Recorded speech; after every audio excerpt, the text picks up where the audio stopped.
ನಮಸ್ಕಾರ ವಾರ್ತಾ ಭಾರತೀಯ ವೀಕ್ಷಕರಿಗೆ ಈ ಸ್ಪೆಷಲ್ ಇಂಟರ್ವ್ಯೂಗೆ ಸ್ವಾಗತ. ನಾನು ಧರಣೀಶ್ ಬುಕ್ಕನಕೆರೆ. ಇದು ಯಾಕಪ್ಪ ಸ್ಪೆಷಲ್ ಇಂಟರ್ವ್ಯೂ ಅಂತಂದರೆ, ಈಗ ಸಾಮಾನ್ಯವಾಗಿ ಜನ ನಮ್ಮ ಲೈಫ್ ಸ್ಟೈಲ್ ಸರಿಗಿದ್ದರೆ ಆರೋಗ್ಯ ಸರಿ ಇರುತ್ತೆ ಅಂತ ಅಂದ್ಕೊಂಡಿದ್ದಾರೆ. ಹಂಗಿದ್ರೆ ಲೈಫ್ ಸ್ಟೈಲ್ ಅಂದರೆ ಏನು? ಇದನ್ನು ನಾವು ಸುಮ್ಮನೆ ಜನರಲ್ ಆಗಿ ಏನೇನೋ ವ್ಯಾಖ್ಯಾನ ಮಾಡೋದು ಬೇರೆ. ಒಬ್ಬ ವೈದ್ಯರು ಲೈಫ್ ಸ್ಟೈಲ್ ಅಂದರೆ ಏನು ಅಂತ ತಿಳಿಸೋದು ಬೇರೆ. ಅದ್ರ ಬಗ್ಗೆ ತಿಳಿಸ್ಕೊಡ್ಲಿಕ್ಕೆ ನಮ್ಮ ಜೊತೆಗೆ ಡಾಕ್ಟರ್ ಗಿರೀಶ್ ಮೂಡಿದ್ದಾರೆ. ಇವರು ಅಮೇರಿಕಾದಲ್ಲಿ ವೈದ್ಯರು, ಇಲ್ಲೂ ಕೂಡ ಪ್ರಾಕ್ಟೀಸ್ ಮಾಡ್ತಾರೆ. ಅವರು ಲೈಫ್ ಸ್ಟೈಲ್ ಅಂದರೆ ಏನು, ಯಾವ್ಯಾವ ಆಯಾಮಗಳಿಂದ ಲೈಫ್ ಸ್ಟೈಲನ್ನು ನೋಡಬೇಕು ಅನ್ನೋದ್ರ ಬಗ್ಗೆ ತಿಳಿಸ್ಕೊಡ್ತಾರೆ. ಅದಕ್ಕೆ ಮೊದಲು ನಾನು ನಿಮಗೆ ರಿಕ್ವೆಸ್ಟ್ ಮಾಡ್ತೀನಿ, ನೀವು ಇನ್ನೂ ವಾರ್ತಾ ಭಾರತಿಯನ್ನು ಸಬ್ಸ್ಕ್ರೈಬ್ ಮಾಡಿಲ್ಲ ಅಂದರೆ ಈ ಥರದ ಬಹಳ ಉಪಯೋಗಿ ವಿಡಿಯೋಗಳಿಗೋಸ್ಕರ ದಯವಿಟ್ಟು ವಾರ್ತಾ ಭಾರತಿಯನ್ನು ಸಬ್ಸ್ಕ್ರೈಬ್ ಮಾಡಿ. ಜೊತೆಗೆ ವಾರ್ತಾ ಭಾರತಿಯನ್ನು ಶೇರ್ ಮಾಡಿ, ಲೈಕ್ ಮಾಡಿ, ಬೆಲ್ ಬಟನನ್ನು ಪ್ರೆಸ್ ಮಾಡಿ. ಈಗ ಗಿರೀಶ್ ಮೂಡೋರ ಜೊತೆಗೆ ನಮ್ಮ ಮಾತುಕತೆ ಶುರು ಮಾಡ್ತೀವಿ. ಸರ್, ಕಾರ್ಯಕ್ರಮಕ್ಕೆ ಸ್ವಾಗತ. ನಮಸ್ಕಾರ. ಈ ಲೈಫ್ ಸ್ಟೈಲ್ ಅಂದರೆ ಏನು? ಸಿಂಪಲ್ ಆಗಿ ಹೇಳಬೇಕು ಅಂತಂದರೆ, ಸಿಂಪಲ್ ಆಗಿ ಹೇಳಿ, ನಮ್ಮ ವೀಕ್ಷಕರಿಗೆ ಸಿಂಪಲ್ ಆಗಿ ಅರ್ಥ ಆಗಬೇಕು. ಅಂದರೆ ಪ್ರಕೃತಿಗೆ ಒಂದು ಮಾನವ ಬಂದಾಗ ಅಥವಾ ಇಲ್ಲಿ ಜೀವನ ಮಾಡೋದಕ್ಕೆ ಬಂದಾಗ ದಿನನಿತ್ಯ ಒಂದಲ್ಲ ಒಂದು ರೀತಿಯಲ್ಲಿ ಅವರ ಹೋರಾಟ ಇದ್ದೇ ಇರುತ್ತೆ. ಅದು ಇಂಟರ್ನಲ್ ಅಥವಾ ಎಕ್ಸ್ಟರ್ನಲ್ ಎನ್ವಿರಾನ್ಮೆಂಟ್. ಈ ರೀತಿಯ ಏನು ಒಂದು ಹೋರಾಟ, ದಿನನಿತ್ಯದ ಹೋರಾಟ, ಪ್ರತಿ ಕ್ಷಣದ ಹೋರಾಟ ಇರುತ್ತಲ್ಲ, ಅದು ಅವರ ಸ್ವತಃ ಆರೋಗ್ಯಕ್ಕೋಸ್ಕರ, ಉಳಿಸ್ಕೊಳ್ಳೋದಕ್ಕೋಸ್ಕರ ನಾವು ಅದನ್ನು ಮಾಡಲೇಬೇಕು, ಮಾಡ್ತಾನೆ ಇರ್ತೀವಿ. ಆ ಹೋರಾಟದಲ್ಲಿ ನಾವು ಜಯಿಸ್ಕೊಂಡು ಬರ್ತಾ ಇದ್ದೀವಿ ಅಂತಂದರೆ ನಮ್ಮ ಆರೋಗ್ಯನೂ ಚೆನ್ನಾಗಿರ್ತತೆ, ನಮ್ಮ ಬೆಳವಣಿಗೆನೂ ಚೆನ್ನಾಗಿರ್ತತೆ. ಸೊ ಈ ಎಲ್ಲ ಆಯಾಮಗಳನ್ನು ನಾವು ಒಂದು ಸಮತೋಲನದಲ್ಲಿ ತೆಗೆದುಕೊಂಡು ಹೋಗಬೇಕು ಅಂತ ಅಂದಾಗ ಆ ಏನು ವಿಷಯಗಳು ಮುಖ್ಯವಾಗಿರ್ತತ್ತಲ್ಲ, ಅದನ್ನೆಲ್ಲ ನಾನು ಲೈಫ್ ಸ್ಟೈಲ್ ಅಂತ ಬಿಟ್ಟು ಹೇಳ್ತೀನಿ. ಸೊ ಇವಾಗ ಲೈಫ್ ಸ್ಟೈಲ್ ಅಂತ ಬಂದಾಗಿದ್ದು, ಮೊದಲನೇದಾಗಿ ನಾನು ಹೇಳೋದು ಆಹಾರ. ಓಕೆ. ಬಿಕಾಸ್ ಆಹಾರ ಇದ್ದಿದ್ದು ನಮಗೆ ಪೌಷ್ಟಿಕಾಂಶ ಅಷ್ಟೇ ಅಲ್ಲದಲ್ಲೇ ನಮ್ಮ ಒಂದು ಎಲ್ಲ ಅಣುವಿಗೂ ಒಂದು ಒಳ್ಳೆಯ ಆಹಾರ ಕೊಡಬೇಕು, ಪೌಷ್ಟಿಕಾಂಶ ಕೊಡಬೇಕು, ಅದಕ್ಕೊಂದು ಶಕ್ತಿ ತುಂಬೋ ಆಯಾಮ ಅದು. ಒಂದು ಕಡೆ ಆಹಾರ ಆಯಿತು ಅಂತಂದರೆ, ಎರಡನೇದಿದ್ದು ಪರಿಸರ. ಓಕೆ. ಸೊ ಪರಿಸರದಲ್ಲಿದ್ದು ಬರೀ ನಮ್ಮ ನೆರೆಹೊರೆಯವರಷ್ಟೇ ಅಲ್ದಲೇ ನಾವು ವಾಸ ಮಾಡುತ್ತಿರುವ ಏನು ಪ್ರಕೃತಿ ಆಗಲಿ ಅಥವಾ ವಾತಾವರಣ, ಈವನ್ ವಾಯು ಮಾಲಿನ್ಯ ಇರ್ಬೋದು ಅಥವಾ ನೀರಿನ ಕ್ವಾಲಿಟಿ ಇರ್ಬೋದು, ಇದೆಲ್ಲದೂ ಪರಿಸರಕ್ಕೆ ಬಂದಿದ್ದು. ಸೊ ಆಹಾರ ಆಯಿತು, ಪರಿಸರ ಆಯಿತು. ಮೂರನೇದಿದ್ದು ಚಟುವಟಿಕೆ ಅಂತಂದರೆ ನಾವು ಯಾವ ರೀತಿಯಲ್ಲಿ ನಮ್ಮ ಆ್ಯಕ್ಟಿವಿಟಿನ, ದಿನನಿತ್ಯದ ಆ್ಯಕ್ಟಿವಿಟೀಸ್ನ ನಾವು ಕಂಟ್ರೋಲ್ ಮಾಡ್ಕೋತಾ ಇದ್ದೀವಿ ಅಥವಾ ಪಾಲನೆ ಮಾಡ್ತಿದ್ದೀವಲ್ಲ, ಈ ಮೂರೂ ವಿಷಯಗಳು ಬಹಳ ಮುಖ್ಯವಾಗ್ತವೆ. ಬಿಕಾಸ್ ಇದು ಒಂದು ರೀತಿಯಲ್ಲಿ the 3 pillars of the survival of an individual. Sir, ಈಗ ಆಹಾರದ ಬಗ್ಗೆ ಯಾವ ರೀತಿ ಆಹಾರವನ್ನು ತೆಗೆದುಕೊಳ್ಬೇಕು ಮನುಷ್ಯ ಆರೋಗ್ಯಕರವಾಗಿರ್ಬೇಕಾದ್ರೆ? ಉತ್ತಮ ಪ್ರಶ್ನೆ. ಇದು ಸಿಂಪಲ್ ಆಗಿ ಹೇಳೋದಕ್ಕೂ ಸ್ವಲ್ಪ ಕಷ್ಟ ಆಗುತ್ತೆ, ಕ್ಲಿಷ್ಟಕರನೂ ಹೌದು. ಯಾವುದೇ ಒಬ್ಬರು ರೋಗಿಯೇ ಆಗಲಿ ಅಥವಾ ಯಾರಾದರೂ ಒಬ್ಬರು ಬಂದು ನನಗೆ ಪ್ರಶ್ನೆ ಕೇಳಿದಾಗ ಅವರಿಗೆ ನಾನು ಹೇಳೋದೇನು ಅಂತಂದರೆ, ನೋಡಿ, ಆಹಾರ ಯಾವ ರೀತಿ ಇರಬೇಕು ಅಂತಂದರೆ, ಹೆಚ್ಚಿನದಾಗಿ ನಿಮ್ಮ ಪೂರ್ವಜರು ಅಂದರೆ ತೀರಾ ಹಿಂದಿನ ಕಾಲದವರಲ್ಲ, ನಿಮ್ಮ ತಂದೆ ತಾಯಿ ಆಗಿರ್ಬೋದು ಅಥವಾ ನಿಮ್ಮ ಅಜ್ಜ ಅಜ್ಜಿಯಂದರು ಆಗಿರ್ಬೋದು, ಅವರು ಬೆಳೆದ ಪರಿಸರದಲ್ಲೇ ನೀವು ಬೆಳೆದಿರ್ತೀರ. ಅವರು ಯಾವ ಆಹಾರಗಳು ತಗೋತಾ ಇದ್ರು, ಯಾವ ರೀತಿ ತಗೋತಾ ಇದ್ರು, ಅದೇ ರೀತಿನಲ್ಲೇ ಇವಾಗ ನಿಮ್ಮ ಪಚನ ಕ್ರಿಯೆ ಆಗಲಿ ಅಥವಾ DNA ಆಗಲಿ ಡೆವಲಪ್ ಆಗಿರುತ್ತೆ. ಅದನ್ನು ನೀವು ಗಣನೆ ತೆಗೆದುಕೋಬೇಕು. Because that is very very important. So ಆಹಾರದಲ್ಲಿದ್ದು ಇನ್ನೊಂದು ಸೂಕ್ಷ್ಮವಾಗಿ ಇನ್ನೊಂದು ವಿಷಯ ಹೇಳ್ತೇನೆ. ವೈದ್ಯಕೀಯ ಜಗತ್ತು ಅಷ್ಟೇ ಅಲ್ದಲ್ಲೇ ಜನರು ಏನು ಹೇಳ್ತಾರೆ, ಇವಾಗ ವೆಜ್ಜು ನಾನ್ ವೆಜ್ಜು ಅಂತ. ನಾನು ಆ್ಯಕ್ಚುಲಿ ಕೇಳೋನಿದ್ದೆ ಏನಂದರೆ, ಈಗ ವೆಜ್ ಅವರು ನಾನ್ ವೆಜ್ ತಿನ್ಲಿಕ್ಕೆ ಶುರು ಮಾಡಿದ್ದಾರೆ, ನಾನ್ ವೆಜ್ ಅವರು ವೆಜ್ ಆಗ್ತಿದ್ದಾರೆ.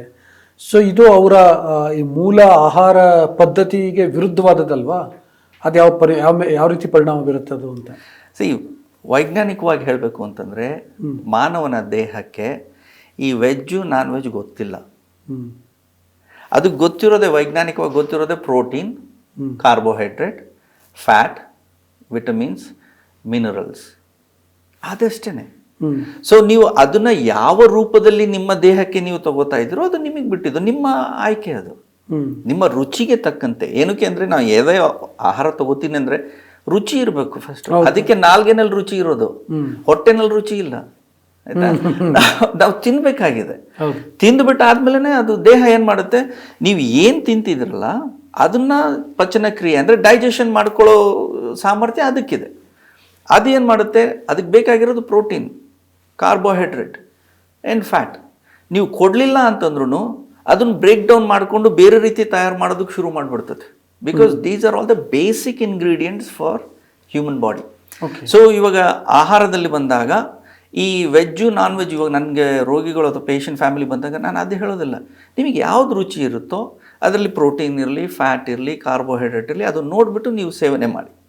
ಸೊ ಇವಾಗ ನಾನು ಯಾವ ರೀತಿ ಆಹಾರ ತಗೋಬೇಕು ಅಂದಾಗ ಇನ್ನೊಂದು ಆಯಾಮ ಹೇಳ್ತೇನೆ. ಅದನ್ನೂ ಬಹಳಷ್ಟು ನಾನು ಈ ಲೈಫ್ ಸ್ಟೈಲಲ್ಲಿ ಇನ್ವಾಲ್ವ್ ಆಗಿದೆ. ಹಬ್ಬ ಹರಿದಿನಗಳೇನಿದಾವಲ್ಲ ಅವನು ಬಹಳ ಮುಖ್ಯವಾದದ್ದು ಆರೋಗ್ಯಕ್ಕೆ. ಹಳೆ ಕಾಲದಲ್ಲಿ ಏನಿತ್ತು, ಹಬ್ಬ ಹರಿದಿನಗಳು ಹೆಚ್ಚಾಗಿ ಆಯಾ ಕಾಲದಲ್ಲಿ ನಾವು ಏನು ಬೆಳೀತಿದ್ವಲ್ಲ ಆ ಬೆಳೆಗಳನ್ನು ವಿಜೃಂಭಣೆ ಮಾಡಿಕೊಂಡು ನಮಗೆ ನಾವೇನೇ ಸೇವನೆ ಮಾಡಿಕೊಂಡು ಏನೋ ಸುಖವಾಗಿರೋ ಒಂದು ಆಯಾಮ ಅದು ಹಬ್ಬ ಹರಿದಿನಗಳು. ಸೊ ಚಳಿಗಾಲದಲ್ಲಿ ಅದಕ್ಕೆ ತಕ್ಕಂತೆ ಆಹಾರಗಳಿರ್ತಾವೆ, ಬೇಸಿಗೆ ಕಾಲದಲ್ಲಿ ಅದಕ್ಕೆ ತಕ್ಕಂಥ ಆಹಾರ ಇರ್ತವೆ, ಮಳೆಗಾಲದಲ್ಲಿ ಅದಕ್ಕೆ ತಕ್ಕಂಥ ಆಹಾರ ಇರ್ತವೆ. ಇದೆಲ್ಲ ಏನಕ್ಕೆ ಪ್ರಕೃತಿ ನಮಗೆ ಕೊಟ್ಟಿದೆ ಅಂತಂದರೆ ಆಯಾ ಸಮಯದಲ್ಲಿ ಆಯಾ ಆಹಾರಗಳನ್ನು ಸೇವನೆ ಮಾಡಿ ನಮ್ಮ ಆರೋಗ್ಯ, ನಮ್ಮ ದೇಹದ ಆರೋಗ್ಯವನ್ನು ಕಾಪಾಡ್ಕೊಳ್ಳೋದಕ್ಕೆ ಒಂದು ಆಯಾಮ ಅದು. ಇವಾಗ ನಾವೇನು ಮಾಡ್ತೀವಿ, ನನಗೆ ಚಟ ಬಂತ, ಯಾವುದಾದ್ರೂ ಒಂದು ಕಾಲದಲ್ಲಿ ಯಾವುದಾದ್ರೂ ಒಂದು ತಿನ್ನೋದು. So the body is obviously going through more stress. ಆ ಸಮಯದಕ್ಕೆ ಬೇಡದೇ ಇರೋ ಆಹಾರ ನೀವು ತಗೋತಾ ಇದ್ದೀರ, ಬಟ್ ಅದು ಕಾರ್ಯ ಮಾಡ್ತಾನೆ ಹೋಗುತ್ತೆ. ಸೊ ಇವೆಲ್ಲದೂ ಮುಖ್ಯ ಆಗುತ್ತೆ ಆಹಾರ ಪದ್ಧತಿ ಅಥವಾ ಆಹಾರ ಸೇವನೆಯಲ್ಲಿ ಯಾವ ರೀತಿ ನಾವು ಚೂಸ್ ಮಾಡ್ತೀವಿ ಅಂತೇಳ್ಬಿಟ್ಟು. ಸೊ ಅದು ಮುಖ್ಯವಾಗಿ ಹೇಳ್ತೀನಿ. ನಮ್ಮ ದೇಹಕ್ಕೆ ಇದು ಬೇಕಾಗಿರೋದು ಕ್ಯಾಲೋರೀಸ್, ಅಂದರೆ ಎನರ್ಜಿ ಯಾವುದು ಕೊಡ್ತದೋ ಆ ಆಹಾರನ ನಾವು ತಗೋಬೇಕಾಗುತ್ತೆ. ಸೊ ಇಲ್ಲಿ ಅದನ್ನು ಕಮ್ಮಿ ಮಾಡಿ ಇದನ್ನು ಜಾಸ್ತಿ ಮಾಡಿ ಅಂತೇಳ್ಬಿಟ್ಟು ಏನು ವೈದ್ಯರು ಹೇಳ್ತಾರಲ್ಲ, ಪಾಪ ಅವ್ರಿಗೂ ಏನಾಗಿದೆ, ನಾನು ಅತಿಶಯೋಕ್ತಿ ಅಲ್ಲ, ಇದೊಂಥರ ಪುರೋಹಿತಶಾಹಿ ಪ್ರಾಕ್ಟೀಸ್ ಅಂತೀನಿ. ಬಿಕಾಸ್ ನಮ್ಮ ಸೀನಿಯರ್ಸ್ ಇದನ್ನು ಹೇಳಿದ್ರು, ಇದನ್ನು ನಾನು ಹೇಳ್ತಾ ಇದ್ದೀನಿ, ನಾನು ಹೇಳೋದನ್ನು ನಾನು ಜೂನಿಯರ್ಸ್ ಫಾಲೋ ಮಾಡ್ತೇನೆ, ಅದನ್ನು ಜೂನಿಯರ್ಸ್ ಇನ್ನೊಬ್ಬ ಫಾಲೋ ಮಾಡ್ತೇನೆ. ಅದು ನಾವು ತರ್ಕಬದ್ಧವಾಗಿ ಸಮಾಜದಲ್ಲಿ ನಾವು ಜನರಿಗೆ ನಾವು ಏನೋ ಮನವರಿಕೆ ಮಾಡ್ತಾ ಇದ್ದೀವ ಅಥವಾ ಅವರಿಗೆ ಎಚ್ಚರಿಕೆ ಕೊಡ್ತಾ ಇದ್ದೀವ, ಇಲ್ಲ. ಸೊ ಅದು ಆಹಾರದ್ದಾಯಿತು. ಓಕೆ, ನೆಕ್ಸ್ಟ್ ಪರಿಸರ. ಸೊ ಪರಿಸರದಲ್ಲಿ ಬಂದಾಗ ಇವಾಗ ನೋಡಿ, ಇವಾಗ ನಾವು ಆಹಾರ ತಗೊಂಡ್ವಿ ಅಂತಂದರೆ ಇವಾಗ ಅದೆಲ್ಲ ಡೈಜೆಷನ್ ಆಗಬೇಕು ಅಂತಂದ್ರೂ ದೇಹಕ್ಕೆ ಮುಖ್ಯವಾಗಿ ಬೇಕಾಗಿರುವ ಅಂಶ ಆಕ್ಸಿಜನ್. ಇದನ್ನು ನಾವು ಯಾರೂ ಅಲ್ಲಗೆಳೆಯೋಕ್ಕಾಗೋದಿಲ್ಲ. ಆಮ್ಲಜನಕ ನಮಗೆ ಮುಖ್ಯವಾದದ್ದು. ಅದಿತ್ತು ಅಂತಂದ್ರೆ ಏನು ಚಿಕ್ಕ ಚಿಕ್ಕ ಅಣುಗಳಿದ್ದಾವಲ್ಲ ನಮ್ಮ ದೇಹದಲ್ಲಿ, ಸೆಲ್ಸ್, ಅದು ಕೆಲಸ ಮಾಡೋದನ್ನೇ ಆಕ್ಸಿಜನ್ ಮೂಲಕ. ಅದಕ್ಕೆ ನಾವು ಏರೋಬಿಕ್ ಮೆಟಬಾಲಿಸಮ್ ಅಂತ ಬಿಟ್ಟು ಹೇಳ್ತಾರೆ. ಇವಾಗ ಆಕ್ಸಿಜನ್ ನಮಗೆ ಒಂದೇ ಒಂದು ರೀತಿಯಲ್ಲಿ ಸಿಗೋದು ಹೇಗೆ? ಪರಿಸರದಿಂದ, ಉಸಿರಾಟದಿಂದ. ಸೊ ಉಸಿರಾಟದಲ್ಲಿ ನಾವು ಅದನ್ನು ತಗೊಂಡಾಗ ಇವಾಗ ಮಾನವನ ದೇಹದಲ್ಲಿದ್ದು ಹಲವಾರು ಹಂತಗಳಿದಾವೆ.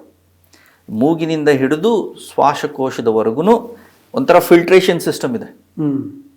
ಅದೆಲ್ಲ ಫಿಲ್ಟರ್ ಆಗಿಬಿಟ್ಟಾದ್ಮೇಲೆ ಆಲ್ವ್ಯುಲೈ ಅಂತ ಬಿಟ್ಟು ಏನು ಹೇಳ್ತೀವಲ್ಲ, ಅಲ್ಲಿದ್ದು ಆಕ್ಸಿಜನ್ ಇದ್ದಿದ್ದು ಅಬ್ಸಾರ್ಬ್ ಆಗುತ್ತೆ ರಕ್ತ ಕಣದಲ್ಲಿ. ಆ ರಕ್ತ ಕಣದಿಂದ ದೇಹದ ಎಲ್ಲ ಭಾಗಕ್ಕೂ ಆಕ್ಸಿಜನ್ ಹೋಗುತ್ತೆ. ಆವಾಗ ನಾವು ತಿಂದಿರೋ ಆಹಾರಕ್ಕೂ ಅದನ್ನು ಡೈಜೆಸ್ಟ್ ಮಾಡಬೇಕು ಅಂತಂದರೆ ಇದೂ ಬಹಳ ಮುಖ್ಯವಾದದ್ದು. ಸೊ ಪರಿಸರದಲ್ಲಿದ್ದು ನೀರೂ ಬಂತು, ಆಮೇಲೆ ಗಾಳಿನೂ ಬಂತು, ಮಣ್ಣೂ ಸಹ ಬರುತ್ತೆ. ಈ ಸಮಯದಲ್ಲಿ ನಾನು ಒಂದು ಸಣ್ಣದೊಂದು ಉದಾಹರಣೆ ಹೇಳ್ತೀನಿ. ಈ ನಡುವೆ ನಾನು ಗಮನಿಸಿದ್ದೇನು ಅಂತಂದರೆ, ಯಾವುದೇ ಒಂದು ಡಾಕ್ಟರ್ ಹತ್ರ ಹೋಗಿ ಹೆಚ್ಚಿನದಾಗಿ ಇವಾಗ ಡಾಕ್ಟರ್ಗಳು ಪ್ರೋಬಯೋಟಿಕ್ಸ್ ಅನ್ನೋ ಮಾತ್ರೆಗಳು ಕೊಡ್ತಾನೆ ಇದ್ದಾರೆ. ಪ್ರೋಬಯೋಟಿಕ್ ಅಂತಂದರೆ ಒಳ್ಳೆಯ ಬ್ಯಾಕ್ಟೀರಿಯಾನಿದ್ದು ನಾವು ಬ್ಯಾಕ್ಟೀರಿಯನ್ ಕೊಡ್ತಾ ಇದ್ದೀವಿ.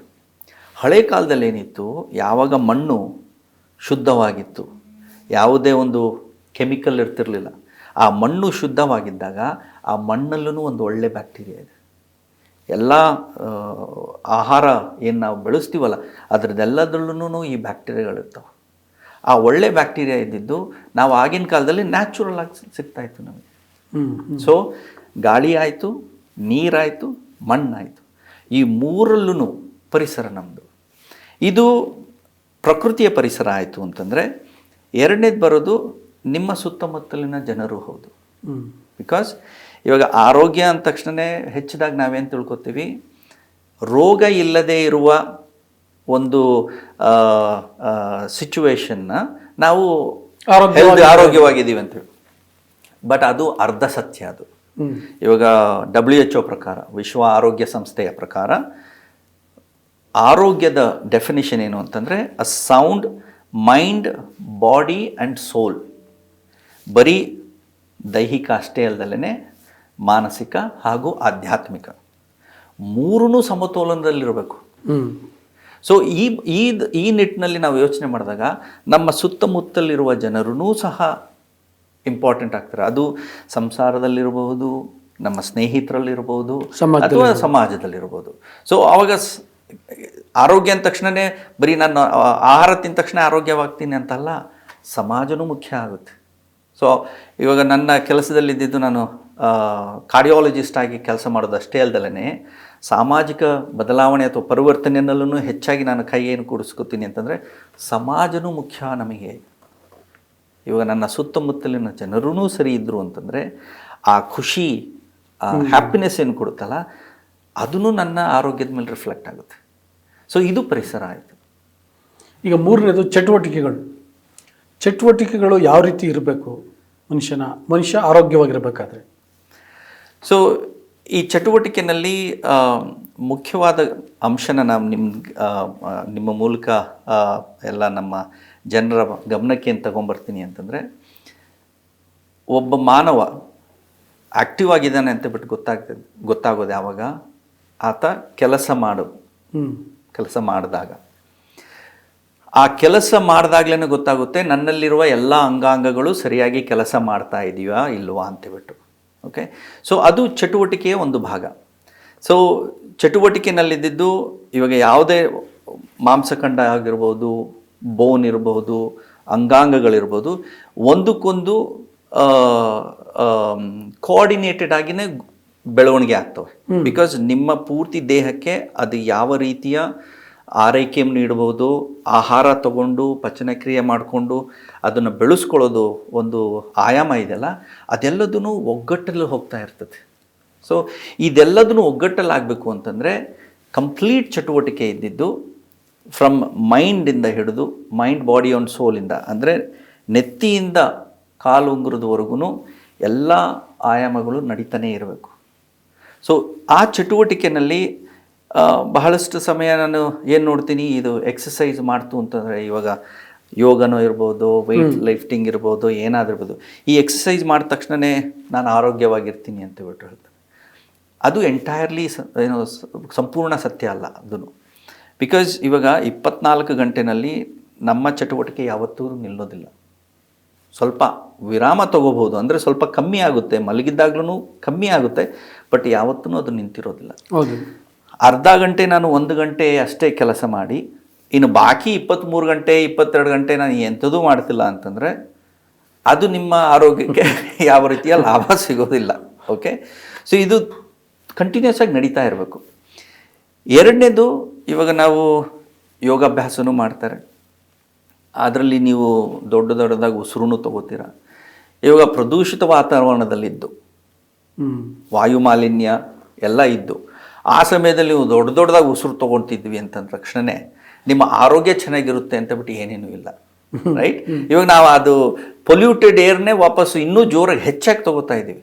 ಪಾಪ ಅವಾಗ ನೀವು ಎಷ್ಟೇ ಯೋಗ ಮಾಡಿದ್ರಿ, ಎಷ್ಟೇ ಎಕ್ಸಸೈಸ್ ಮಾಡಿದ್ವಿ ಅಂತಂದ್ರೂ ಅದು ನಿಮಗೆ ಅನುಕೂಲಕರ ಆಗ್ತಾ ಇಲ್ಲ. ಆ್ಯಂಡ್ ಇನ್ನೊಂದು ಮುಖ್ಯವಾದ ಅಂಶ ನಾನು ನಿಮ್ಮ ವೀಕ್ಷಕರ ಜೊತೆ ಹಂಚ್ಕೊಳ್ಳೋದಕ್ಕೆ ಇಷ್ಟಪಡ್ತೀನಿ. ಎಕ್ಸಸೈಸ್ ಮಾಡಿದ ತಕ್ಷಣ ನಾನು 100 ವರ್ಷ ಬದುಕ್ತೀನಿ ಅನ್ನೋದು it is not A direct truth. ಇದು ನೇರವಾದ ಸತ್ಯ ಅಲ್ಲ. ಏನಕ್ಕೆ ಅಂತಂದರೆ, ದೇಹದಲ್ಲಿ ಪ್ರತಿ ಕ್ಷಣ ಬದಲಾವಣೆಗಳಾಗ್ತಾನೇ ಇರ್ತದೆ. ಸೊ ಎಕ್ಸಸೈಸ್ ಮಾಡಿದ ತಕ್ಷಣ ಆ ಬದಲಾವಣೆ ನಿಲ್ಲುತ್ತೆ ಅಂತ ಅಲ್ಲ, ಆ ಬದಲಾವಣೆಗಳು ಅದು ಕಂಟಿನ್ಯೂಸ್ ಆಗ್ತಾನೆ ಇರ್ತದೆ. ಬಿಕಾಸ್ ಬೇರೆ ಫ್ಯಾಕ್ಟರ್ಸು ಅಫೆಕ್ಟ್ ಆಗುತ್ತೆ. ಪರಿಸರ ಇರ್ಬೋದು, ಆಹಾರ ಇರ್ಬೋದು, ಅಥವಾ ನಿಮ್ಮ ಕೆಲಸ ಇರ್ಬೋದು, ಅದೆಲ್ಲದೂ ಅಫೆಕ್ಟ್ ಆಗ್ತಾನೆ ಇರ್ತದೆ. ಎಕ್ಸಸೈಸ್ ಮಾಡೋದ್ರಿಂದ ಏನಾಗುತ್ತೆ, ಯಾವುದಾದ್ರೂ ಒಂದು ಅಂಗಾಂಗಗಳಲ್ಲಿ ಲೋಪದೋಷಗಳಿದ್ದು ಅದು ಮೊದಲ ಹಂತದಲ್ಲೇ ನಿಮಗೆ ಗೊತ್ತಾಗುತ್ತೆ. ಇವಾಗ ಫಾರ್ ಎಕ್ಸಾಂಪಲ್ ನಿಮಗೆ ಮಂಡಿ ನೋವು ಇದೆಯೋ, ಕಾಲು ನೋವು ಇದೆಯೋ, ಅಥವಾ ಮೂಳಿನಲ್ಲಿ ಏನಾದರೂ ಒಂದು ತೊಂದರೆ ಆಗ್ತಿದೆಯೋ, ಅಥವಾ ಹೃದಯದಲ್ಲಿ ಏನಾದರೂ ತೊಂದರೆ ಆಗ್ತಿದೆಯೋ ಅಂದರೆ ಅದನ್ನು ನೀವು ಸ್ವಲ್ಪ ಕೆಲಸ ಜಾಸ್ತಿ ಕೊಟ್ಟಾಗ, ನಡೆದಾಗ ನಿಮಗೆ ಗೊತ್ತಾಗ್ತದೆ ಮೂಳೆನಲ್ಲಿ ತೊಂದರೆ ಆಗ್ತಿದೆ ಅಥವಾ ಮಸಲಲ್ಲಿ ತೊಂದರೆ ಆಗ್ತಿದೆ. ಇವಾಗ ವಾಕಿಂಗು ಅಥವಾ ರನ್ನಿಂಗು ಮಾಡಿದಾಗಿದ್ದು ಹೃದಯ ಬಡಿತಾ ಇದ್ದು ಹೆಚ್ಚಾದಾಗ ಆ ತೊಂದರೆ ಏನಾದರೂ ಆಗ್ತಿದೆಯಾ ಅನ್ನೋದು ಅದು ಮೊದಲ ಹಂತದಲ್ಲಿ ನಿಮಗೆ ಗೊತ್ತಾಗುತ್ತೆ. ಅವಾಗಿದ್ದು ನೀವು ಹೋಗಿ ವೈದ್ಯರ ಹತ್ರ ನೀವು ತಪಾಸಣೆ ಮಾಡಿಕೊಂಡಾಗ ಮೊದಲ ಹಂತದಲ್ಲೇ ನೀವು ಆರೈಕೆ ಮಾಡ್ಕೊಂಡ್ರಿ ಅಂತಂದರೆ ಅದರ ಪರಿಣಾಮದಿಂದ ನೀವು ಹೆಚ್ಚು ಬದುಕ್ತೀರಾ. ಬಟ್ ಜನರಲಿ ಏನಿದೆ ಒಪಿನಿಯನ್ ಅಂದರೆ ಈ ಕ್ಯಾಲರಿ ಬರ್ನ್ ಮಾಡೋಕ್ಕೋಸ್ಕರ ಎಕ್ಸಸೈಸ್ ಮಾಡಬೇಕು, ಅಥವಾ ಬೊಜ್ಜು ಕರಗಿಸೋಕ್ಕೋಸ್ಕರ ಎಕ್ಸಸೈಸ್ ಮಾಡಬೇಕು. ನಾವು ಬೆಳಗ್ಗೆ ಒಂದು ಅರ್ಧ ಗಂಟೆ ಎಕ್ಸಸೈಸ್ ಮಾಡಿಬಿಟ್ರೆ ಅಥವಾ ಜಾಗ್ ಮಾಡಿದ್ರೆ, ವಾಕ್ ಮಾಡಿದ್ರೆ ಇಡೀ ದಿನ ನಾವು ಆಕ್ಟಿವ್ ಆಗಿರ್ಬೋದು. ಈ ಥರದ್ದೆಲ್ಲ ನಂಬಿಕೆಗಳಿದ್ದಾವೆ. ಏನಂತೀರಿ? ಅಂದರೆ ಯಾವ ರೀತಿ ಎಕ್ಸಸೈಸ್ ಮಾಡ್ತಿದ್ರು ಅನ್ನೋದ್ರ ಮೇಲೆ ಡಿಪೆಂಡ್ ಆಗುತ್ತೆ. ಇವಾಗ ಒಂದು ಸಿಂಪಲ್ಲಾಗಿ ಒಂದು ಕಾಮಿಡಿ ಥರನೂ ಹೇಳಬೇಕು ಅಂತಂದರೆ, ನಾನು ಅವಾಗ ಈ ಅಪಾರ್ಟ್ಮೆಂಟ್ಸ್ಗಳಲ್ಲಿ ನೋಡ್ತಾ ಇರ್ತೀನಿ. ಅಪಾರ್ಟ್ಮೆಂಟ್ಸು ಮತ್ತು ಪಾರ್ಕ್ಗಳಲ್ಲಿ ಜನರಿದ್ದು ಬರ್ತಾರೆ, ಒಳ್ಳೆ ಜೋಶಲ್ಲಿದ್ದು ಎಕ್ಸಸೈಸ್ ಮಾಡ್ತಾ ಇರ್ತಾರೆ. ಪಾಪ ಆಯಾ ಜಾಗ ಆ ರೀತಿಯ ಜಾಗಗಳಲ್ಲಿ ಕೆಲವಷ್ಟೇ ಈ ಎಕ್ಸಸೈಸ್ ಇಕ್ವಿಪ್ಮೆಂಟ್ಸ್ಗಳಂತ ಹೇಳ್ತಾವಲ್ಲ, ಅವು ಉಪಯುಕ್ತ. ಬಹಳಷ್ಟು ಇಕ್ವಿಪ್ಮೆಂಟ್ಸ್ಗಳಿದ್ದು ಅವ್ರು ಆ್ಯಕ್ಚುಲಿ ಸರಿಯಾದ ರೀತಿಯಲ್ಲಿ ಉಪಯೋಗಿಸ್ತಾನೆ ಇರೋದಿಲ್ಲ. ಇಲ್ಲ ಅವರು ಮೂಳೆಗೆ ಹರ್ಟ್ ಮಾಡ್ಕೋತಾರೆ, ಇಲ್ಲ ಸ್ಪೈನಿಗೆ ಅವರು ಡ್ಯಾಮೇಜ್ ಮಾಡ್ಕೋತಾರೆ. ಓಕೆ, ಸೊ ಇವಾಗ ಎಕ್ಸಸೈಸ್ ಮಾಡ್ತಿದ್ದೀನಿ ಅಂದ ತಕ್ಷಣ ನಾನು ಎಲ್ಲ ರೀತಿಯ ಅಂಗಾಂಗಗಳನ್ನು ಅಥವಾ ಒಂದು ಒಳ್ಳೆ ರೀತಿಯಲ್ಲಿ ಎಲ್ಲದಕ್ಕೂ ನಾನು ಸಹಾಯ ಮಾಡ್ತಿದ್ದೀನಿ ಅಂತ ಬಿಟ್ಟಲ್ಲ. ಒಂದು ಯಾವುದೋ ಪರ್ಟಿಕ್ಯುಲರ್ ಎಕ್ಸಸೈಸು ಪರ್ಟಿಕ್ಯುಲರ್ ಪ್ರಾಬ್ಲಮ್ ಮಾತ್ರ ಸೊಲ್ಯೂಷನ್. ಹೌದು, ಬಿಕಾಸ್ ಎಲ್ಲ ಮಸಲ್ಸ್ ಇವಾಗ ಇದನ್ನು ನಾವು ಈ ಕೈಯಲ್ಲಿ ಈ ಭಾಗದಲ್ಲಿ ನಾವು gravity muscles and anti gravity muscles ಅಂತ ಬಿಟ್ಟು ಹೇಳ್ತೇವೆ. ಅಂದರೆ ಗುರುತ್ವಾಕರ್ಷಣೆಯ ವಿರುದ್ಧ ಕೆಲಸ ಮಾಡುವ ಮಸಲ್ಸು, ಅದರ ಪರವಾಗಿ ಕೆಲಸ ಮಾಡುವ ಮಸಲ್ಸ್, ಅವೆರಡು ಕೆಲಸ ಮಾಡೋದು ಬೇರೆ ರೀತಿನಲ್ಲಿ. ನಾನು ಬರೀ ಒಂದ್ಸಲ ಸುಮ್ಮನೆ ಎತ್ಬಿಟ್ಟೆ ಅಂದ ತಕ್ಷಣ ಒಂದು ವಿಭಾಗದ ಅಥವಾ ಒಂದು ವಿಧಾನದ ಒಂದು ಎಕ್ಸಸೈಸ್ ಅಷ್ಟೇ ಕೊಡ್ತಿದ್ದೀವಿ ಹೊರತು ಇನ್ನೊಂದಕ್ಕಲ್ಲ. ಉದಾಹರಣೆ ಈಗ ಮನುಷ್ಯ ಓವರ್ ಆಲ್ ಬಾಡಿಗೆ ಏನೋ ಒಂದು ಆಕ್ಟಿವಿಟೀಸ್ ಬೇಕು ಅಂದರೆ, ಅದರಲ್ಲೂ ಇವತ್ತಿನ ಲೈಫ್ ಸ್ಟೈಲು ಕೂತು ಕೆಲಸ ಮಾಡುವಂಥದ್ದು, ಬಹುತೇಕ ನಿಂತು ಕೆಲಸ ಮಾಡುವಂಥದ್ದು, ದೈಹಿಕ ಕಸರತ್ತುಗಳು ಹೆಚ್ಚಿಲ್ಲದಿರುವಂಥ ಸಂದರ್ಭದಲ್ಲಿ ಬಾಡಿಗೆ ಅಂದರೆ ದೇಹದ ಎಲ್ಲ ಭಾಗಗಳಿಗೂ ಅಪ್ಲೈ ಆಗುವಂಥ ಎಕ್ಸಸೈಸ್ ಬೇಕು ಅಂದರೆ ಏನು ಮಾಡಬೇಕು? ಕೆಲವು ಉದಾಹರಣೆಗಳು ಕೊಡ್ತೇನೆ. ಇವಾಗ ಒಂದು ಈ ರೋವಿಂಗ್ ಮಿಷಿನ್ ಅಂತ ಇರುತ್ತೆ. ರೋವಿಂಗ್ ಮಿಷಿನ್ ಅಂತಂದರೆ ಈ ದೋಣಿನ ಮುಂದೆ ಸಾಗೋದಕ್ಕೆ ನಾವೊಂದು ರೋವಿಂಗ್ ಮಾಡ್ತೀವಲ್ಲ, ಆ ರೋವಿಂಗ್ ಮಿಷಿನ್ ಅಂತ ಬಿಟ್ಟು ನಿಮಗೆ ಜಿಮ್ಮಲ್ಲಿ ಸಿಗುತ್ತೆ ಇದು. ಆ ಒಂದು ರೋವಿಂಗ್ ಮಿಷಿನ್ ಇದ್ದಿದ್ದು ನಿಮ್ಮ ಆಲ್ಮೋಸ್ಟ್ ಎಲ್ಲ ಭಾಗದ ಮಸಲ್ಸ್ಗೂ ಒಂದೇ ಸಮಯದಲ್ಲಿ ಅದನ್ನು ಕೆಲಸ ಮಾಡಿಸ್ತಾರೆ. ಓಕೆ, ಎರಡನೇದು ಜಾಗಿಂಗು, ರನ್ನಿಂಗು, ಸ್ವಿಮ್ಮಿಂಗು. ಇವಾಗ ನೀವು ಪ್ರಕೃತಿ ಪ್ರಿಯರಾಗಿದ್ರಿ ಅಂತಂದರೆ ಟ್ರೆಕ್ಕಿಂಗು. ಪ್ಲಸ್ ಇನ್ಫ್ಯಾಕ್ಟ್ ನಾನಿದ್ದು ಹೆಚ್ಚಾಗಿ ಈ ಟ್ರೆಕ್ಕಿಂಗ್, ಔಟ್ಡೋರ್ ಆ್ಯಕ್ಟಿವಿಟೀಸ್ ಅಂತೀವಲ್ಲ, ಅದಕ್ಕೇ ಹೆಚ್ಚು ನಾನು ಸಪೋರ್ಟ್ ಮಾಡ್ತೀನಿ. ಬಿಕಾಸ್ ಬರೀ ಎಕ್ಸಸೈಸ್ ಅಷ್ಟೇ ಅಲ್ಲದೆ ನೀವು ಪರಿಸರ ನೋಡ್ತಿದ್ದಾಗ, ದಟ್ ಗ್ರೀನ್ ಎನ್ವಿರಾನ್ಮೆಂಟ್ ನೋಡ್ತಿರಲ್ಲ, ಅದರ ಲಾಭವೂ ಬಹಳಷ್ಟಿದೆ ನಿಮ್ಮ ಮಾನಸಿಕ ಸಮತೋಲನದ ಮೇಲೆ. ಸುಮ್ಮನೆ ಸಿಂಪಲ್ ನೋಡಿದ್ರೆ ಆಬ್ಸಲ್ಯೂಟ್ಲಿ. ನೀವು ಸುಮ್ಮನೆ ನೋಡ್ತಾ ಇದ್ರಿ, ಇವಾಗ ಪರಿಸರದಲ್ಲಿ ಹೋಗಿ ಕೂತ್ಕೊಂಡು ಒಂದು ನದಿ ತೀರದಲ್ಲೂ ಕೂತ್ಕೊಂಡು ಆ ಪಕ್ಷಿಗಳನ್ನು ವಾಚ್ ಮಾಡೋದಾಗಲಿ, ಅದೂ ಒಂದು ರೀತಿಯಲ್ಲಿ ನಿಮ್ಮ ಮಾನಸಿಕ ಸಮತೋಲನದಲ್ಲೂ ಬಹಳಷ್ಟು ಲಾಭಗಳು ಕೊಡುತ್ತೆ. ಅದ್ರ ಜೊತೆಗೆ ನೀವು ನಡ್ಕೊಂಡು ಹೋಗ್ತಿರಲ್ಲ ಅಲ್ಲಿಗೆ, that is your physical exercise. Yes. So ನಿಮಗೆ ಮೆಂಟಲ್, ಫಿಸಿಕಲ್ ಎಕ್ಸಸೈಸ್. ನೀವು ಜಾಗಿಂಗ್ ಹೇಳಿದ್ರಿ, ರನ್ನಿಂಗ್ ಹೇಳಿದ್ರಿ, ಸ್ವಿಮ್ಮಿಂಗ್ ಹೇಳಿದ್ರಿ, ಟ್ರೆಕ್ಕಿಂಗ್ ಹೇಳಿದ್ರಿ, ವಾಕಿಂಗ್ ಹೇಳಿಲ್ಲ. ವಾಕಿಂಗ್ ಇದ್ದಿದ್ದು ಹೆಚ್ಚಾಗಿ ಮಾಡ್ತಾರೆ, ಬಟ್ ವಾಕಿಂಗ್ ಅಂದಾಗ ನಾನು ಇವಾಗ ನನಗೆ ಹೆಚ್ಚಾಗಿ ರೋಗಿಗಳು ಬಂದಾಗ ಅವ್ರಿಗೆ ಕೇಳಿದಾಗ ವಾಕಿಂಗ್ ಮಾಡ್ತಾರೆ ಇಲ್ಲ ವಾಕಿಂಗ್ ಮಾಡ್ತೀವಿ ಅಂತಾರೆ. ಬಟ್ ಇಲ್ಲಿ ನೋಡಿದಾಗ ವಾಕಿಂಗ್ ಹೇಗೆ 5 ನಿಮಿಷ ವಾಕ್ ಮಾಡ್ತೀರಾ, ಅಲ್ಲಿ ಸಿಕ್ಕವ್ರ ಜೊತೆ ಸ್ವಲ್ಪ ಮಾತಾಡ್ತೀರಾ, ಇಲ್ಲ ಮಾತಾಡ್ಕೊಂಡು ಫೋನಲ್ಲಿ ಇದ್ದಿದ್ದು ಮಾತಾಡ್ಕೊಂಡು ಹೋಗ್ತೀರಾ. ಸಿ ಆ ಏಕಾಗ್ರ ಚಿತ್ತತೆ ಅಂತ ಬಿಟ್ಟು ಏನು ಹೇಳ್ತೀವಲ್ಲ, ಎಕ್ಸಸೈಸ್ ಮಾಡಬೇಕಾದ್ರೆ ದಟ್ ಈಸ್ ಆಲ್ಸೋ ಇಂಪಾರ್ಟೆಂಟ್. ನೀವು ಡಿಸ್ಟ್ರಾಕ್ಟೆಡ್ ಆಗಿ ನಿಮ್ಮ ಕಂಟಿನ್ಯೂಸ್ ಪೇಸ್ ಇಲ್ಲ, ಆಮೇಲೆ ಅದು ಸ್ಪೀಡಲ್ಲೂ ಹೋಗ್ತಿಲ್ಲ ಅಂತಂದ್ರೂ ಅದ್ರದ್ದು ಹೆಚ್ಚು ಲಾಭ ಇಲ್ಲ. ಸೊ ಹಾಗಾಗಿ ನಾನು ವಾಕಿಂಗ್ ಇದ್ದಿದ್ದು ಸ್ವಲ್ಪ ಇನ್ನೊಂದು ಮಾಡ್ತಾರೆ ಲಿಸನಿಂಗ್ ವಾಕ್. ಏನಂದರೆ ಕೇಳ್ತಾ ಇರ್ತಾರೆ, ಏನೋ ಮ್ಯೂಸಿಕ್ ಕೇಳ್ಬೋದು, ಕೆಲವ್ರು ಯಾವುದಾದ್ರು ಈಗೆಲ್ಲ ಬುಕ್ಸು ಇದು ಓದೋದು, ಆಡಿಯೋ ಬುಕ್ಸ್ ಎಲ್ಲ ಇರ್ತಲ್ಲ, ಆ ಥರದ್ದೆಲ್ಲ ಕೇಳ್ಕೊತಿರ್ತಾರೆ, ವಾಕ್ ಮಾಡ್ತಿರ್ತಾರೆ. ಅದು ಎಷ್ಟು ಮಟ್ಟಿಗೆ ಪರಿಣಾಮ ಆಗಿಬಿರುತ್ತೆ?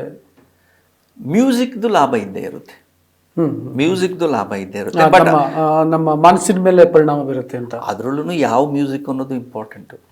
ಅದಕ್ಕೂ ಪಾಶ್ಚಾತ್ಯ ಜಗತ್ತಿನಲ್ಲಿ ಇದ್ದಿದ್ದು ಅದನ್ನು ರಿಸರ್ಚ್ ಮಾಡಿದ್ದಾರೆ.